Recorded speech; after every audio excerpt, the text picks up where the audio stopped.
ধন্যবাদ। মাননীয় speaker, freelancing বা কন্টেন্ট ক্রিয়েশন হলো ব্যবসার প্রাথমিক ধাপ, যা পরবর্তীতে স্টার্ট আপ বিজনেসে রূপান্তরিত হতে পারে। মাননীয় স্পিকার, এখানে যতগুলো তারকাচিহ্নিত প্রশ্ন এসেছে সবগুলোর মধ্যেই বেকারত্বের সমস্যার কথা এসেছে। বেকারত্ব বর্তমানে বাংলাদেশের একটি বড় ধরনের অভিশাপ। সেই অভিশাপ থেকে মুক্তি পেতে চায় বাংলাদেশের প্রতিটি ঘরের জনগণের প্রতিটি পরিবার।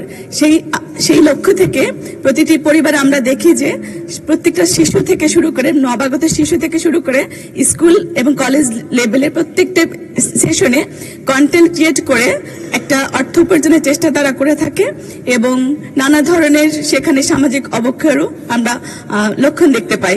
সেক্ষেত্রে আমি মনে করি যে এই সব যারা আছেন এখানে আমাদের এডুকেশন ফান্ডামেন্টাল যে বেসমেন্ট রয়েছে সেখানকার আমরা অনেকটা সিস্টেম লস হওয়ার প্রবণতা দেখতে পাই। তো আমি মনে করি আমরা যদি এই সকল যারা স্কুল কলেজে গুড প্যারেন্টিং এর মাধ্যমে কিংবা স্কুল সেশনে যারা আছেন তাদেরকে যদি আমরা একটা ক্রাইটেরিয়া, যাদের সৃজনশীল মনোভাব রয়েছে, প্রতিভা রয়েছে, তাদেরকে যদি একটা ক্রাইটেরিয়া এনে আমরা যদি সেগুলোকে এঞ্জেলস ইনভেস্টরের মাধ্যমে একটা ক্রাইটেরিয়া দাঁড় করাতে পারি, তাহলে সেটা পরবর্তীতে একটা প্রোডাকশন হাউসের মাধ্যমে স্টার্ট আপ বিজনেস রূপান্তরিত হতে পারে।